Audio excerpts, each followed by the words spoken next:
జ్ఞానయోగం వ్యాసపీఠం బహువేదశాస్త్రం బోధామృతహిత శ్రీమన్నారాయణం శివగౌరీ సంభాషిత సకల పురాణం అష్టాక్షరి పంచాక్షరి మంత్రావరణం అఖిల దేవతా సంస్తుతి పారాయణం జయమంగళకరమీ ప్రవచన శ్రవణం అనుదినము శుభము సుఖము జీవన గమనం దేవరాగం జ్ఞానయోగం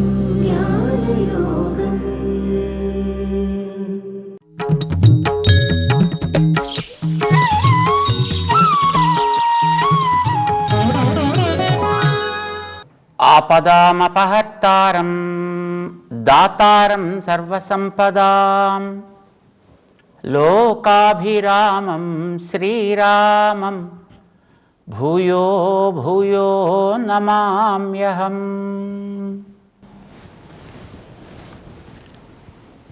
జై శ్రీమన్నారాయణ.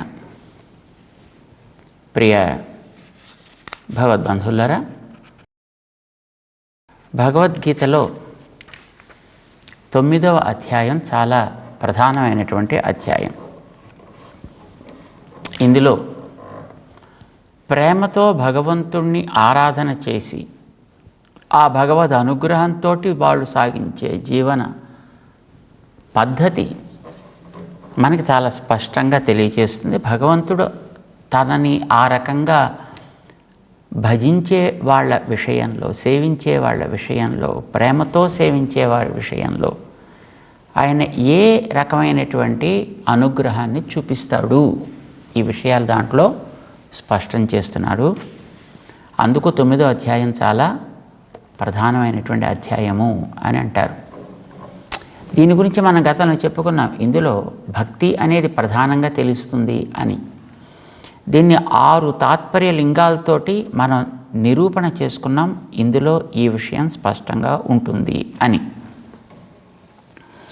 ఆ 6 అభ్యాస అనేది ఒకటి. ఉపక్రమోపసంహారం, అభ్యాస, అపూర్వత, ఫలం అని కదా చెప్తారు. అందులో అభ్యాసము అంటే చెప్పదలిచినటువంటి ఏది తాత్పర్యమో దాన్ని అనేకసార్లు తిరిగి చెప్పుట, అభ్యాసము చేయుట. అదే మళ్ళీ మళ్ళీ దాన్ని చెప్తూ ఉండాలి, దాన్ని మనం జ్ఞాపకం పెట్టుకోవడం కోసం. ఇది 13వ శ్లోకం దగ్గర నుంచి ప్రారంభం చేస్తాడు శ్రీకృష్ణుడు. అందులో మహాత్మానస్తు మాం పార్థ దగ్గర నుంచి ప్రారంభం చేస్తాడు. అందులో 2వ భాగంలో భజంతి అనన్యమనసః. అనన్యమనసః అంటే వాళ్ళు ఏ ఇతరమైనటువంటి ఆలోచన లేని ఏకాగ్రమైనటువంటి మనస్సు కలిగి భగవంతుణ్ణి, ఆయన యొక్క స్వభావాన్ని వాళ్ళు గుర్తిస్తారు. ఏమని? ఆయన భూతాది అవ్యయుడు అని. అంటే ఈ సృష్టికి అంతటికీ ఆయన ఆది, ఏం చేసినప్పటికీ కూడా తరగని తత్వము, అవ్యయము, మార్పు చెందినటువంటి తత్వము. ఇది మనం దీని గురించి గతంలో మనం చెప్పుకున్నాం. ఇందులో 13వ శ్లోకంలో మొట్టమొదట అనన్య మనస్కత్వాన్ని చెప్పాడు ఆయన. దాని తర్వాత 14వ శ్లోకంలో ఇలాంటి వాళ్ళు ఎలా తనని తన రూపముతో, తన గుణములతో, అనేక రకాలైనటువంటి నామాలతో ఎలా ఉపాసన చేస్తారు అనే విషయాన్ని చెప్పాడు ఆయన. అంటే అవతారానికి సంబంధించినటువంటి అంశాలని ప్రస్తావన చేస్తూ తాను ఈ లోకంలో వచ్చినటువంటి రూపాన్ని చూసి అప్పుడు చేసేటువంటి చేష్టలని తలుచుకుని దానికి సంబంధించినటువంటి నామాలు, ఒక్కొక్క దానికి ఒక్కొక్క నామం ఉంటుంది కదా. ఆయన గుణాలెన్నో, నామాలు అన్నీ ఉంటాయి. నామాలు ఎన్నో, గుణాలు అన్నీ ఉంటాయి అన్నమాట. సో ఈ నామాలు గుణాలు కూడా ఆయన యొక్క స్వరూపాన్ని పట్టో, ఆయన యొక్క ఆకృతిని పట్టో, ఆయన చేసే చేష్టలని పట్టో ఏర్పడుతూ ఉంటాయి. ఇది అవతారానికి సంబంధించి ఏర్పడేది అన్నమాట. సో ఈ అవతారానికి సంబంధించినటువంటి విషయాన్ని మళ్ళీ 14వ శ్లోకంలో కూడా ప్రస్తావన చేస్తూ సతతం కీర్తయంతః అనే దాంట్లో 5 రకాలుగా చేసే ఉపాసనని చెప్పడం జరిగింది. ఏమేమిటది? మొట్టమొదటిది కీర్తనము, రెండవది దాని గురించి వాళ్ళు చేసేటటువంటి ప్రయత్నము, యతమానులై ఉంటారు వాళ్ళు. మూడవది దృఢమైనటువంటి నిష్ఠ కలిగి ఉంటారు. నాలుగవది వారు దైహికమైనటువంటి ప్రక్రియలు, క్రియాకలాపాలు కూడా ఆ భగవంతుడి కోసం చేస్తూ ఉంటారు. ఎప్పుడూ భగవంతునితోటి చేరి ఉండాలి అని కోరుకుంటారు.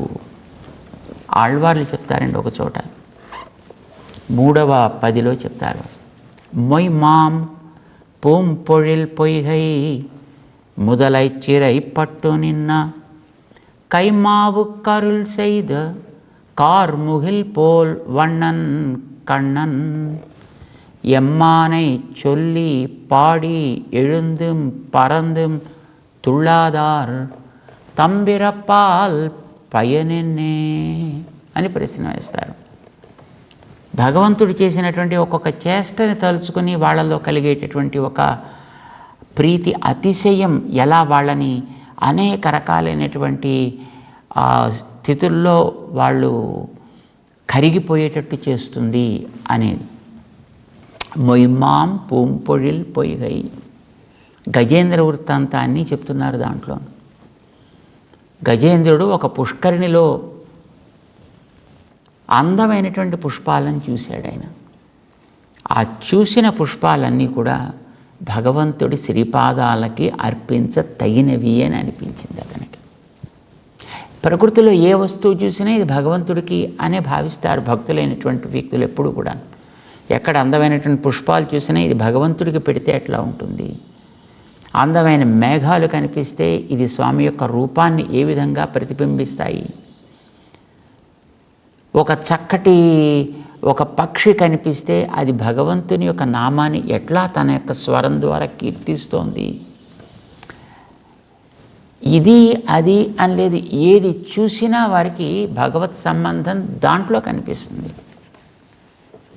ఇందులో గజేంద్రుడు అక్కడికి వెళ్ళగానే అందులో కనిపించినటువంటి చక్కటి వికసించినటువంటి ఆ పద్మాలను చూడగానే ఇవి మా స్వామి పాదాలకి అర్పిస్తే ఎట్లా ఉంటుంది. ఆయన గజేంద్రుడు ఏనుగైనా మహా గొప్పవాడు, చాలా పరమ శ్రద్ధ భగవంతుడి విషయంలో కలిగినటువంటి మహనీయుడు. శాపవశం చేత అలా అయ్యాడు. కానీ అతనికి ఉండేటువంటి ఆ భక్తి విశేషం చేత ఈ పుష్కరిణిలోకి వెళ్ళి ఆ పుష్పాలను తీసి స్వామి పాదాలకు అర్పిద్దాం అనుకున్నాడు. లోపలికి వెళ్ళాడు, పుష్పాలను తన తొండంతో తీశాడు, పట్టుకున్నాడు. ముదలై చిరై పట్టు నిన్న, ఇంతలో ఆ మొసలి వచ్చి ఆయన్ని పట్టుకుంది. అది లోపలికి లాగుతోంది, ఈయన బయటికి లాగుతున్నాడు. ఎంతకాలం సాగింది ఇట్లాగా అంటే దేవ సంవత్సరాలు 1000 అంటారు. ఇంతకాలం వాడు లాగుతూనే ఉన్నాడు, వీడు లాగుతూనే ఉన్నాడు. చుట్టూ వాడి యొక్క బంధువర్గం అంతా మొత్తం వచ్చి ఆ పుష్కరిణి చుట్టూ నిలబడి చూస్తోంది. కానీ ఎవడూ ముందుకొచ్చి ఉపకారం చేసేటటువంటి స్థితి కనిపించలేదు. మూలే తిక్కిన్నే, ఏం చేయాలి, వీళ్ళెవరు నాకు రక్షకులు కారు, వీళ్ళ మీద నేను ఆధారపడి ఉపయోగం లేదు కనుక దేవతల్ని పిలుద్దాము అంటూ దేవతల్ని పిలిచాడు. ఆ దేవతలకి అధిపతులైనటువంటి వాళ్ళని పిలిచాడు, ఆ దేవతల నిర్వాహకులైనటువంటి వాళ్ళని పిలిచాడు. మూలా మూలా మూలా ఇది కిన్నే, ఏ మూల నుంచి సమాధానం రాలేదు. ఆయన అడిగింది మూల కారణం బెవ్వడో, అనాది మధ్య లయుండెవ్వడో, ఇది అడిగాడు ఆయన. కానీ అక్కడి నుంచి తనకు వచ్చిన నాహం నాహం నచాహం నచ భవతి పునస్తాదృశో మాదృశేషు. అయ్యా, మూల కారణమా అని పిలిచావు నువ్వు. మూల కారణత్వం అనేది మాలో ఉండేటువంటి లక్షణం కాదు. మేము కూడా కారణాలమే, కానీ మూల కారణత్వం అనేది మాలో లేదు సుమా. మనం కూడా కొన్నిటి కారణాలే కదండి, రకరకాల కారణత్వాలు. కానీ సకల చేతనాత్మకమైనటువంటి ప్రపంచానికి మూల కారణం ఎవ్వడు? అది అడిగింది గజేంద్రుడు. ఇది ఎవరికి ఉండేది కాదు. ఇది దేవతల దగ్గరికి వెళ్ళింది. నాహం చేతులు ఎత్తేసారు వాడు. దేవాధీసుడైన ఇంద్రుడి దగ్గరికి వెళ్ళింది. నాహం. పోని వాళ్ళకంటే పెద్దవాడు రుద్రుడి దగ్గరికి వెళ్ళింది. నచాహం. బ్రహ్మగారి దగ్గరికి వెళ్ళింది ఆ పిలుపు. నచ భవతి పునస్తాదృశః మాదృశేషు. అయ్యా, నువ్వు అడిగినటువంటి ఈ కారణత్వం ఉందే, ఇది చాలా స్పెసిఫిక్ అయ్యా. ఇలాంటి స్పెసిఫిక్ కారణత్వం అనేటువంటిది మాలో ఎవ్వరిలో అసలు నువ్వు ఇలాంటి వాళ్ళలో అది వెతకడం కూడా వ్యర్థమయా. ఇత్యేవం త్యక్త హస్తే. చేతులు ఎత్తేసారు మొత్తం అందరూ కూడా. ఎవరు? మామూలు వాళ్ళు కాదు. సపది సురగణే భావశూన్యే సమస్తే. ఇంకా ఏమి ఎక్కడి నుంచి మరొక రకమైనటువంటి ఉపకారం జరుగుతుందనే ఆశ లేని సమయంలో పాపం మనవాడు దిగిపోతున్నాడు కిందకి. కైమావు. అది ఎలా మిగిలిందిట? ఆ ఏనుగు మొత్తం దేహం అంతా మునిగిపోయింది, కింద నుంచి లాగేస్తోంది అది.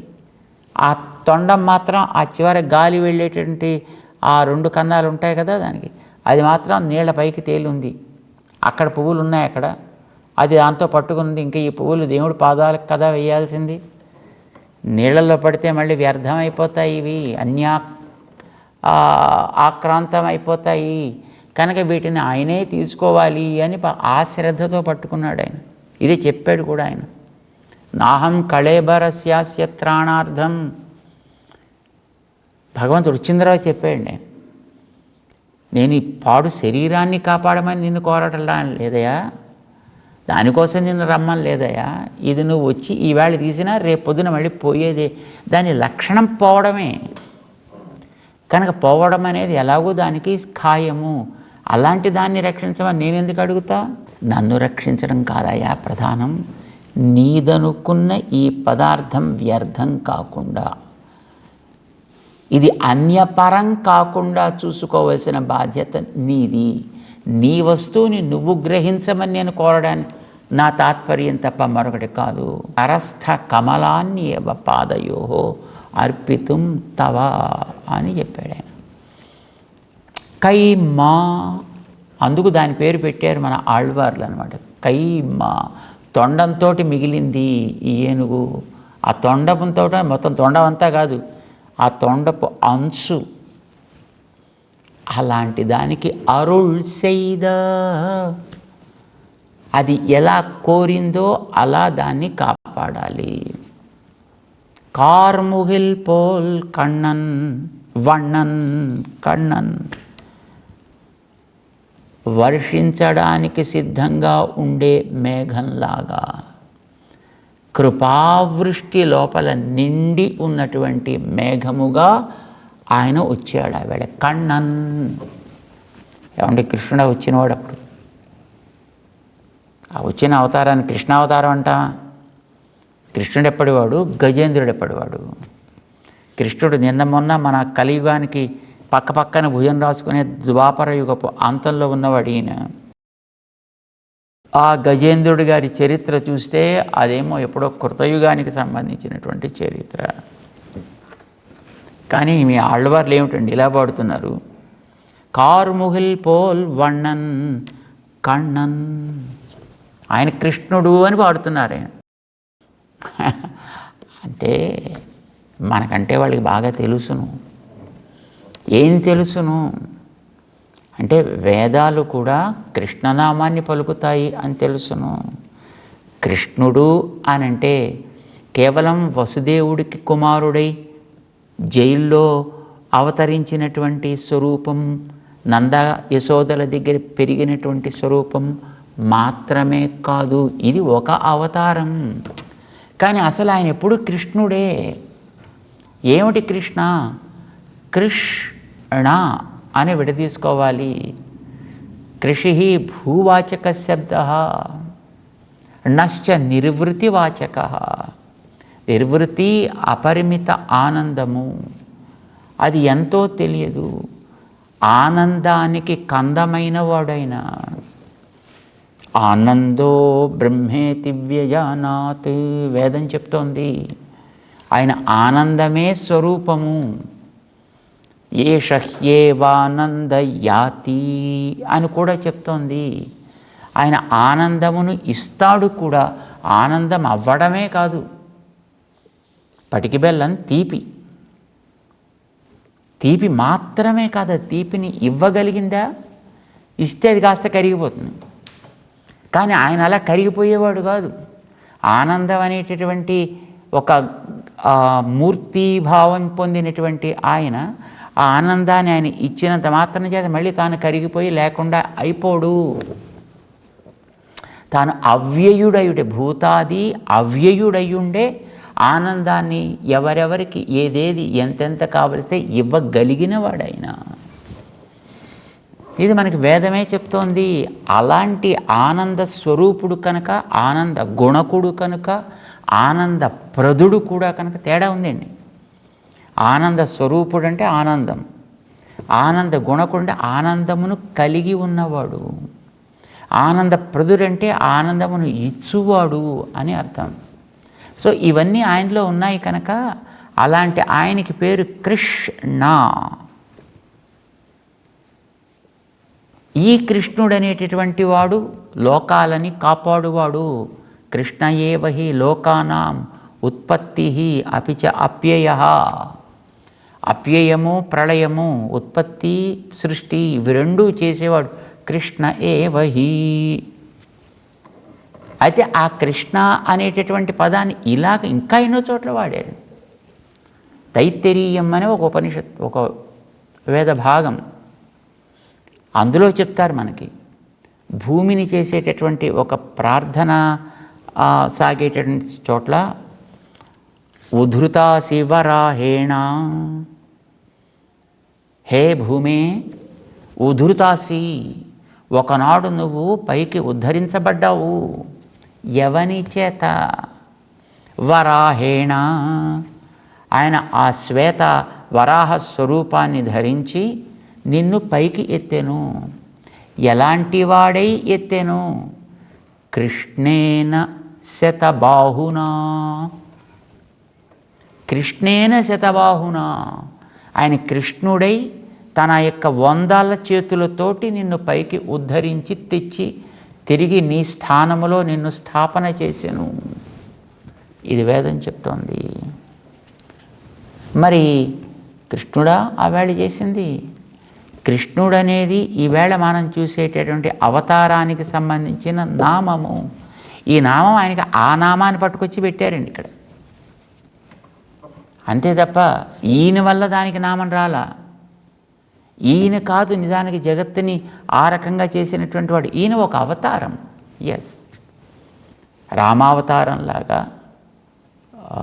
నృసింహ అవతారంలాగా, వామన అవతారంలాగా కృష్ణుడు కూడా ఒక అవతారం. ఈ అవతారం పరిపూర్ణమైనటువంటి అవతారం, అద్భుతమైనటువంటి చేష్టలు చేసి లోకాన్ని ఆయన మంచి మార్గంలో నడిపించాడు. ఎస్, కానీ అసలు ఈ పదం అప్పుడు పుట్టిన పదం కాదు అది. అది ఉంది మనకి వేదాల్లోనే ఉంది. ఆది కారణమైనటువంటి జగత్తుకి మూల కారణమైనటువంటి ఆ తత్వానికి అనేకమైనటువంటి నామాలు ఉన్నాయి. అందులో కొన్ని వ్యాపక నామాలు, కొన్ని అవ్యాపక నామాలు. మళ్ళీ అదేమిటి అంటే, వ్యాపక నామాలంటే ఆయనకు ఉండేటటువంటి సర్వవ్యాపిత్వాన్ని చెప్పేవి. అవ్యాపక నామాలంటే ఒక్కొక్క ప్రత్యేకమైనటువంటి ఒక పనిని, లేదు ఒక గుణాన్ని, లేదు ఒక పరిమితమైనటువంటి స్థానానికి సంబంధించి చేసేటటువంటి ఒక చేష్టనో చెప్పేటటువంటివి. లేదా ఆయనలో అనేక గుణాలు ఉంటాయి, ఒక గుణాన్ని మాత్రమే చెప్పే, ఇవన్నీ అవ్యాపకములు. అంటే అన్నిటికీ కూడా అది అప్లికబిలిటీ ఉండదు, ఆ ప్రత్యేకమైనటువంటి దానికి మాత్రమే చెప్పచ్చు. ఎట్లా? గోవింద ఏమిటి అర్థం దానికి? గో గోప గోపిక రక్షకుడు, గోవింద. ఎలా? మళ్ళీ గోవిందాయే. గో అంటే పర్వతం కూడా, దానిని వింద, దానిని ఎత్తి రక్షించినవాడు. పర్వతము క్రింద వీరందరినీ కూడా కాపాడినాడు, గోవులని కాపాడినాడు కనుక గోవిందుడు. గోవులని కాపాడినాడు కనుక గోవిందుడు. గోపకులని కాపాడినాడు కనుక గోవిందుడు. ఆ పని వరకు మాత్రమే ఆయనకి ఆ నామము. మధుసూదన, మధు అనే ఒక దుష్టుడిని సంహరించినటువంటి వాడు కనుక మధుసూదన. హృషీకేశ, హృషీకములు అని మన ఇంద్రియాలకి పేరు. వీటికి ఈశ నడిపేవాడు, ఇంద్రియములని నడిపేవాడు అని అర్థం కనుక ఆయనకి హృషీకేశుడు అని పేరు. పద్మనాభ, తన నాభి ఈ కమలంలోంచి ఏదో పుష్పంలోంచి పుష్పం పుడుతుందా అడిగారండి. పుష్పంలోంచి పుష్పం పుట్టడం వింటాం కానీ చూడము అని అంటారు. కుసుమాత్ కుసుమోత్పత్తి శ్రూయతే నచ దృశ్యతే అంటారు. ఒక కుసుమం ఆయన నాభి, అందులోంచి వచ్చిన మరొక కుసుమం ఒక పద్మం, అందులోకి వచ్చాడు ఒక స్వయంభూ చతుర్ముఖ బ్రహ్మ. ఈ చర్యని మాత్రమే చెప్పే నామం పద్మనాభ. ఇవన్నీ ఒక ప్రత్యేకమైనటువంటి ఆయనలో ఉండే ఒక విషయాన్ని మాత్రమే చెబుతున్నాయి కనుక ఇవన్నీ అవ్యాపక నామములు అని అంటారు. అవ్యాపకములు ఇలాంటివి చాలా ఉన్నాయి. అసలు నామాలన్నీ ఆల్మోస్ట్ అవ్యాపక నామాలే. వ్యాపకము అంటే ఆయన ఇందుగలడు అందులేడని అనేటట్లుగా ఆయన యొక్క వ్యాప్తిని, విశ్వవ్యాప్తిని చెప్పే నామాలే ఉంటాయో వాటిని వ్యాపకాలు అంటారు. అలాంటివి మొత్తం వాంగ్మయంలో 3 ఉన్నాయండి. వాంగ్మయంలో, సంస్కృత భాషలో మొత్తం 3 ఉన్నాయి. ఏమేమిటవి? 1 విష్ణు, 2 వాసుదేవ, 3 నారాయణ. విష్ణు వ్యాపించిన, విషుల్ వ్యాప్తవు అని ధాతు అండి, వ్యాపించినవాడు కనుక ఆయన పేరు విష్ణువు. వాసుదేవ, వసతి దీవ్యతే, వసతి ఉంటాడంతటా, ప్రకాశిస్తూ ఉంటాడు కనుక వాసుదేవ. నారాయణ, నారములంటే మొత్తం అన్నీ, వాడికి అయనము ఆధారము. ఈ 3 వ్యాపకాలు అంటారండి. మిగతావన్నీ అవ్యాపకాలు అంటారు. కృష్ణ పదం కూడా ఒక అవ్యాపక నామం. అంటే ఇది కూడా ఒక ప్రత్యేకమైనటువంటి ఒక లక్షణాన్ని చెప్పేది. ఏమి లక్షణం? ఆనందమును ఇచ్చువాడు అని అర్థం.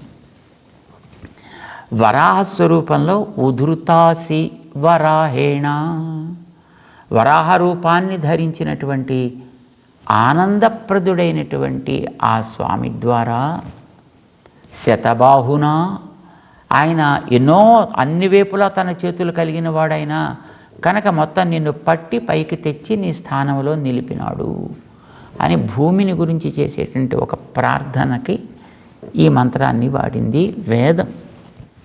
అంచేత కృష్ణ అంటే ఆవేళ గజేంద్రుని కాపాడినవాడు కూడా ఆయనే. అందుకే ఆయన కണ്ണన్, కృష్ణుడు అని చెప్పింది. కైమావు కరుల్ చేద కార్ముహిల్ పోల్ వണ്ണన్ కണ്ണన్. అలాంటి స్వామి ఆయన చేసిన ఆ పనిని ఒక ఏనుగు, మాటలు రావు, కేవలం అది ఘీంకరిస్తుంది, అంతవరకే దానికి వచ్చును.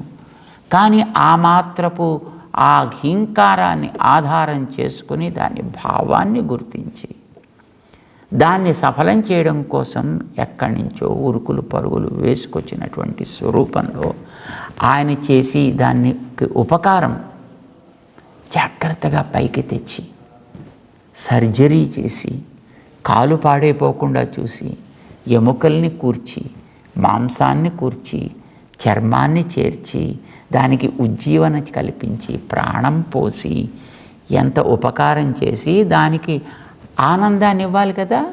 ఆ ఆనందాన్ని ఇచ్చిన తర్వాత ఆయన కృష్ణేన శతబాహునా కదా, అంచేత ఆనందాన్ని ఇచ్చి ఇప్పుడు వేయి పువ్వులేవో అని అప్పుడు వేయించుకున్నాడండి ఆ పువ్వులు. ఎంత దయాళు ఆయన. ఇలాగా భగవంతుణ్ణి తలుచుకొని అనన్య మనసహ ఆయన గుణాలనే మనసులో పెట్టుకొని సర్వకారణమైన వాడు వచ్చి ఆ వేళ దాన్ని కాపాడి ఇలాగ ఎందరినో కాపాడినటువంటి ఆయన యొక్క స్వభావాన్ని, ఆయన యొక్క గుణాలని, ఆయన యొక్క చేష్టితాలని తలుచుకుని కీర్తనము, దాన్ని పొందాలని యతనము, దాని యందు నిష్ఠ, దానికి తాము నమస్కారాదుల్ని చేయుట, ఎప్పుడూ సతతము. ఇప్పుడు తమాషా ఏంటంటే ఇందులో సతతం కీర్తయంతః అన్నప్పుడు ఈ సతతం అనేది ప్రతిదానికి అన్వయించాలండి. సతతం కీర్తయంతః, సతతం యతంతః, సతతం దృఢవ్రతాః, సతతం నమస్యంతశ్చ, సతతం నిత్యయుక్తాః ఉపాసతే. ఇలాగా ఆయా ఆయా దశలలో అన్నిటిలో కూడా ఎప్పుడు ఆయనతో చేరి ఉండాలి అనే ఆయన యొక్క స్వభావాన్ని తలుచుకుని వాళ్ళు కోరుకుంటారు. దీన్నే ఆయన చెప్తున్నాడు. కనుకనే వాళ్ళు మహాత్మానస్తు వాళ్ళని విడదీశాడు ఆయన. మిగిలినటువంటివి కోరుకునే వాళ్ళు తనని కోరుకున్నారు, కోరుకోక ఇతరమైనటువంటి స్థితుల్లో ఉన్నప్పటికీ కూడా వాళ్ళందరినీ పక్కన పెట్టి మహాత్మానస్తు వీళ్ళు మాత్రం తలుచుకుంటే పాపం ఆయనకే ఒక రకమైనటువంటి ఒక వికృతి ఏర్పడుతుంది అన్నమాట. నిత్యయుక్త ఉపాసతే అంటూ ఆయన ఉపాసన చేసేటటువంటి క్రమంలో ఉండే వైవిధ్యాన్ని, ఒక 5 రకాలుగా ఉండేటటువంటి ఆ స్థితిని గురించి మనకి 14వ శ్లోకం 9వ అధ్యాయంలో చెప్పాడనమాట. ఇది కనిపించేటటువంటి అవతారానికి సంబంధించినటువంటి ఉపాసన. అయితే భగవతత్వం అంతటా వ్యాపించి ఉండే ఆ స్థితిలో సాగించే ఉపాసన కూడా ఉంటుంది. దాన్ని చెప్తున్నాడు. ఆ తర్వాత తెలుసుకుందాం. జై శ్రీమన్నారాయణ.